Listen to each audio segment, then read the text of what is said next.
खून, दरोडा, बलात्कार आणि अपहरण, माणुसकीला काळीमा फासणाऱ्या घटनांचे तुम्ही होऊ शकता सावध। या कार्यक्रमाच्या माध्यमातून आमचा उद्देश आहे तो तुम्हाला खबरदार करण्याचा।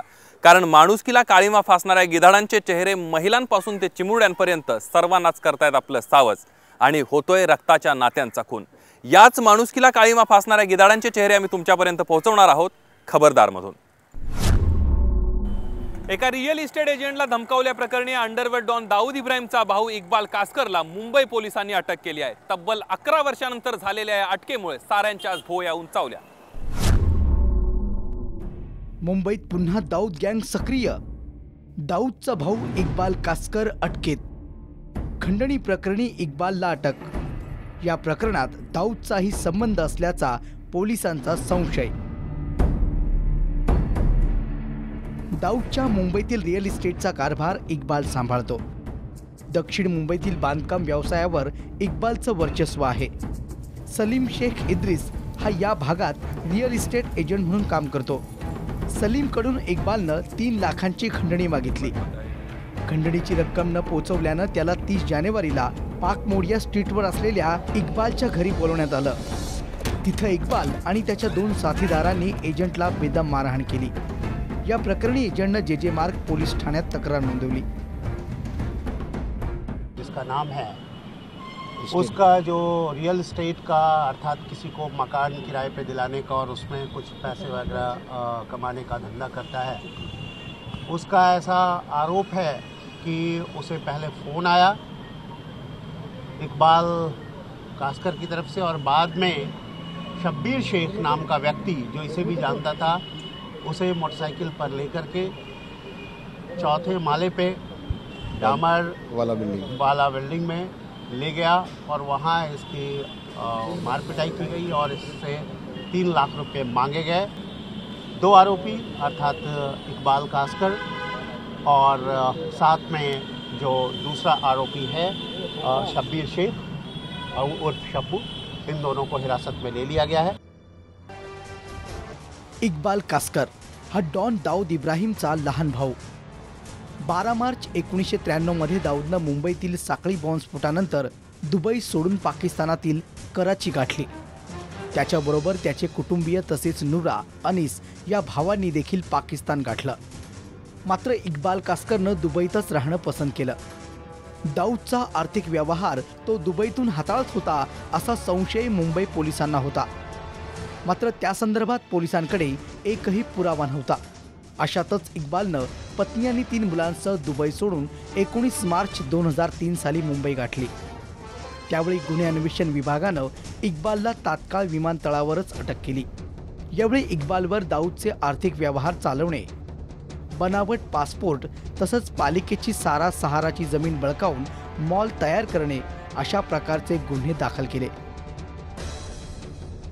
या सर्व प्रकरणाची चौकशी सुरू असताना त्याच्यावर दक्षिण मुंबईतील एका वृद्धेची दमदाटी करून झोपडी बळकावणे आणि ड्रग्ज माफिया इक्बाल मिर्ची याचा मित्र अमर सुवर्णा याची हत्या घडवून आणल्याच्या संशयाप्रकरणी इक्बाल कासकर याच्यावर गुन्हे दाखल केले। त्यानंतर इक्बाल कासकरवर मोका अंतर्गत देखील कारवाई करण्यात आली। मात्र 2007 साली त्याच्यावर एकही गुन्हा सिद्ध न झाल्यानं तसंच सबळ पुराव्याअभावी त्याची निर्दोष मुक्तता करण्यात आली। त्यानंतर एकही गुन्हा इक्बाल कासकरवर नव्हता। अखेर तब्बल 11 वर्षांनंतर त्याला खंडणीच्या गुन्ह्याप्रकरणी अटक करण्यात आल्याने सर्वांच्या भुवया उंचावल्यात।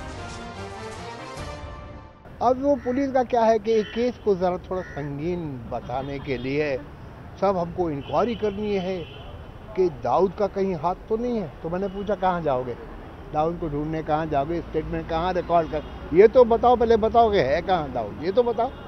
वो इंक्वायरी करनी है दाऊद का हाथ है। बकवास है बेटा, ये सब बकवास है। या खंडणी प्रकरणात दाऊदचे नाव घेण्याचे 2 कारणं सांगितली जात आहेत।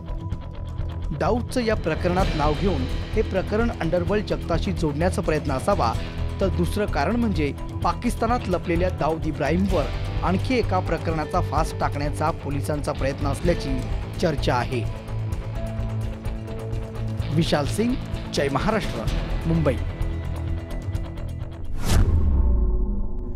नवी मुंबई पोलिसांनी घरफोड्या करणाऱ्या एका टोळीला गजाआड केलंय। विशेष म्हणजे एकाच कुटुंबातल्या या टोळीनं अनेक ठिकाणी मोठ्या प्रमाणावर दरोडे घातलेत। मात्र वाशीमध्ये घातलेल्या एका दरोड्यातला त्यांचा हा प्रताप सीसीटीव्ही कॅमेऱ्यामध्ये कैद झाला आणि पोलिसांनी त्यांच्या मुसक्या आवळल्या। 10 जानेवारी वाशी चित्तोडगड सोसायटी सेक्टर 16 सीसीटीव्हीत कैद झाला चोरट्यांचा प्रताप। एका मागून एक येणारे हे चोरटे दबक्या पावलानं इमारतीत शिरले।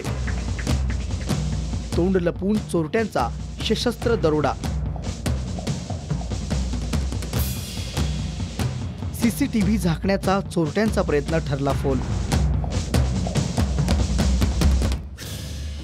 सीसीटीव्हीत कैद झालेलं हे चोरटं कुटुंब रात्री 2च्या सुमारास हे कुटुंब चित्तोडगड रहिवासी सोसायटीतल्या पहिल्या मजल्यावरती गेलं।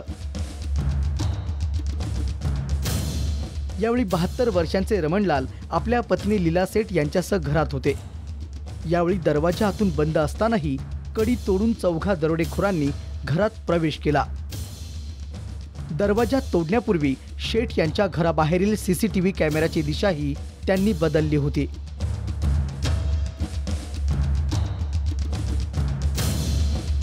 दबक्या पावलानं घरात शिरलेल्या चोरांची चाहूल लागताच रमणलाल आणि लीला यांना जाग आली।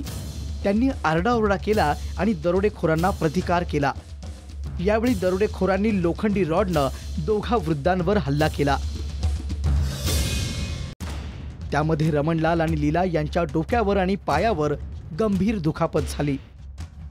दोघेही रक्तबंबाळ होऊन जागीच पडले। त्यानंतर घरातील ऐवज लुटून दरोडेखोरांनी तेथून पोबारा केला।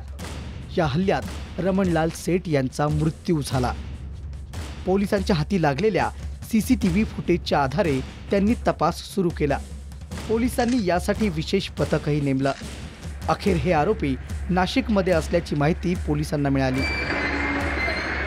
त्यानुसार सापळा रचून पोलिसांनी हिम्मत सिंग उर्फ काठेवाड सिंग तारासिंग कलानी आणि गुजरत सिंग उर्फ अक्षय कुमार उर्फ मदना सिंग उर्फ मेंटल तारासिंग कलानी, कृपाल सिंग उर्फ बॉबी तारासिंग कलानी आणि या मुलांची आई सूरज कौर तारासिंग कलानी यांना अटक केली।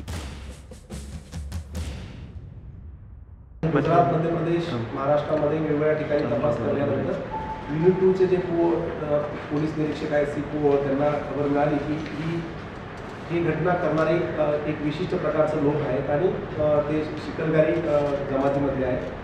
त्यानंतर त्यांनी त्यांची नावं निष्पन्न केली। वेगवेगळ्या आयुधांचा वापर करण्यात आला, टेक्निकल मीन्सचाही वापर करण्यात आला आणि हे सगळं केल्यानंतर पूर्ण प्लॅन अंती एकाच वेळी या 5 लोकांना ताब्यात घेण्यात आलं। एक आरोपी जो आहे तो फरार आहे, त्याचं नाव निष्पन्न आहे आणि तोही काही दिवसामध्ये क्राईम ब्रँच ताब्यात घेईल।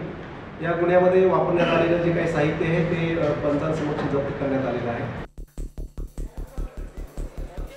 या आरोपींवर वेगवेगळ्या शहरात 55 पेक्षा अधिक गुन्हे दाखल आहेत।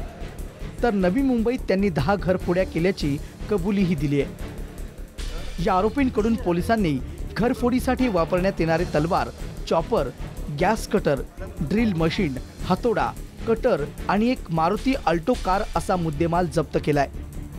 असे आणखी त्यांनी किती गुन्हे केलेत याचा तपास पोलीस तर करतायत। मात्र आपण अशा घटनांपासून राहावं खबरदार। रामनाथ दवणे, जय महाराष्ट्र, नवी मुंबई।